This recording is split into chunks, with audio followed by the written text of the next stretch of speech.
Hi, and welcome back to another episode of Got Dragged, but Still Standing. I'm your host, Stelia Mann.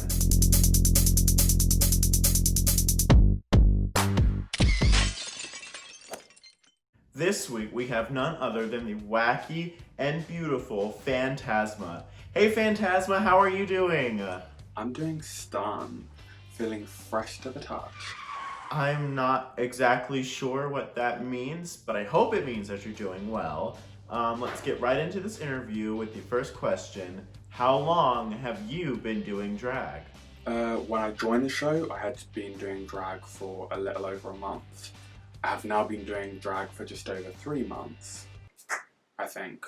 I didn't go to school for maths, bitch. Alright, then let's see if I can ask something that's a little less academically challenging. What made you want to start doing drag? I have always wanted to try drag, but never really had the time. A couple months before lockdown, I started to play around with makeup a bit more and started to produce a few outfits. So I decided to take it a step further and go from androgynous male form to more of a hyper-feminized look. But I don't only see drag as having fun. I thought by creating this surreal persona, I could use it as a platform to show my work and maybe in the future build a brand. I could totally see that happening because you're so adventurous and so unique with your looks that I'm just dying to know what inspires this one-of-a-kind drag persona. My persona is inspired by everything and anything. Like one day it could be, I don't know, Cleopatra, next day it's Judah Garland working her puss down the yellow brick road. Yes, you described this look perfectly. But I'm dying to know, are there any other drag queens that you draw inspiration from? I think the queen that inspires me the most, and I have learnt most from, is Alaska. She's sort of an all-rounder, can do anything, and she's a branding queen. I feel knowing how to market yourself is very important. Alaska is legendary for sure. I mean, walking into the workroom in a gown made of plastic garbage bags is iconic. And it brings me to my next question. Are you a DIY or buy kind of queen? I DIY my drag. I'm a crafty queen, I love to create shit. I'm self-taught with most stuff. So about 3/4 of my drag, I've made from scratch. The other quarter is recycled old clothes from thrift shops that I've decorated, stoned it, make it fit me. The fact that all of your drag looks you've either made by yourself or have thrifted is phenomenal.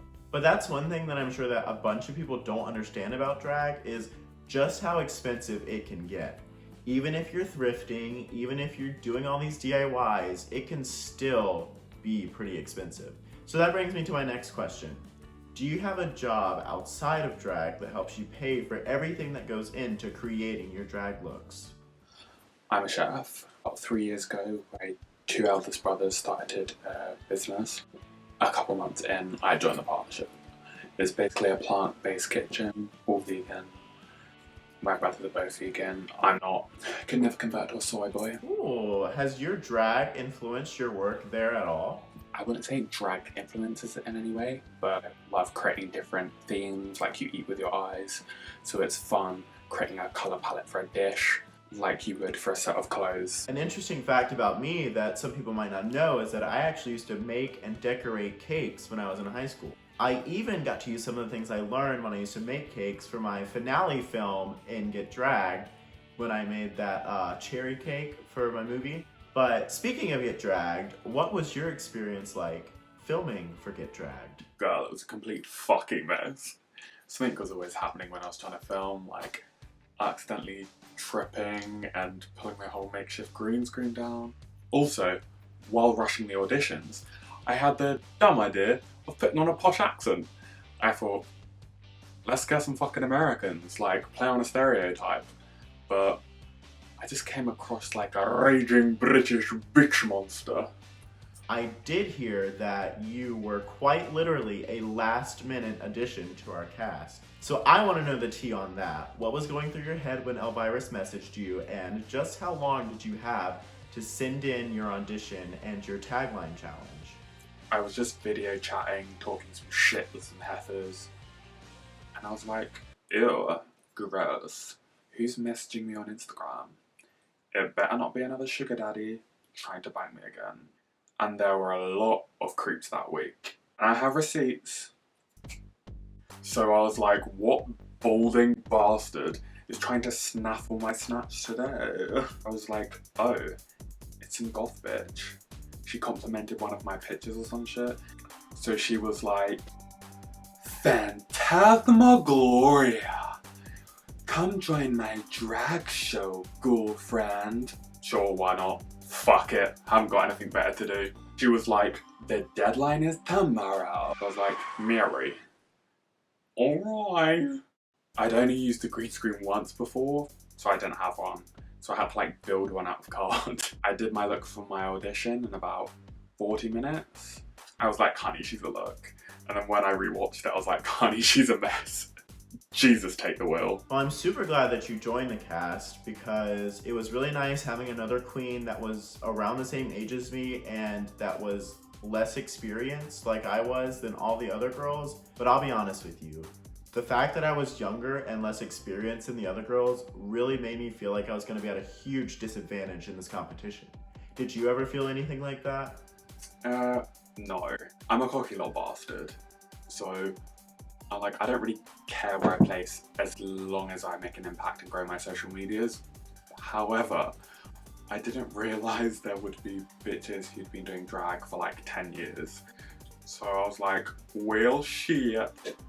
I saw the other girls' audition tapes. Ooh, was there a specific queen whose audition tape intimidated you the most? I was actually most intimidated by your audition. I was like, fuck. The editing is amazing. She's got 3 or 4 different outfits on.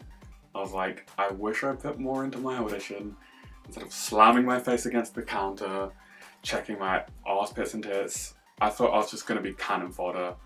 So I'm glad I got through the first round. You and me both. I just loved seeing you on my television, blown up to human size, speaking to me in words I just couldn't understand, but it went all the right places and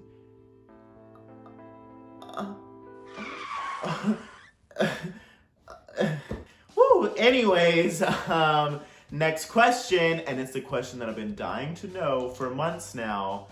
Are you single? Yes, I am a single father of 2 cats, 1 dog. So, if you're alright with that baggage, let's get married. Have the first get drag marriage. Let's just do it for the lesbians. Yes, girl. Elvirus was constantly pushing us to be more over the top and dramatic when we filmed for the episodes. Can you imagine how hard she would have pushed for a mid-season wedding just to mix up the competition a bit? I probably could have got a whole lot further in this competition if we had a showman.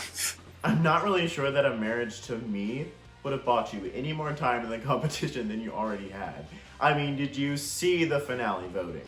No, but seriously, if you're ever in the UK and, you know, you're looking for a good time, I'm sure Tina Coladas will fuck you. You're such a bitch for getting my hopes up like that. Come on.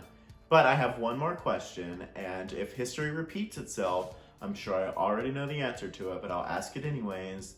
Who was your favorite competitor? One of my favourites is obviously the beautiful animatronic cock tease herself, Stelia Mann. I feel as though I can relate to you the most because we're around the same age. The person I've learnt the most from and have enjoyed watching is Go-Go. She knows how to turn a look, read everyone to filth, but she also shows such kindness. The two of you were both so amazing to watch. You both know how to turn looks, you're both so entertaining, and you're both so good at reading bitches to absolute filth. I always enjoyed seeing you two pop up on my screen while I was watching Get Dragged. Now it's time for some questions for you. Fucking now. Fuck, marry, kill. The Get Drag cast. So I'd fuck you, but we already knew that. I'd marry Go-Go, so that way when we got a divorce, I could sue her for half of the Get Drag prizes. And I'd probably kill Elvirus. But that's just because I'm not sure that that bitch isn't already dead. If you could steal one virtue from each of your Get Dragged castmates, what would it be? This is another great question. Okay, so I'd probably take Gogo's makeup skills, your creativity, Tina's personality, Betty's professionalism, Francesca's kindness, Satine's beauty, Sammy's reading abilities, and lastly, I'd probably take Elvirus's wigs, only so that I can burn them and send them right back to hell where they belong. You shady bitch. Thank you for watching this week's episode of Got Dragged But Still Standing, and I hope to see you all here next week for another Got Dragged interview. Remember, there's no place like home.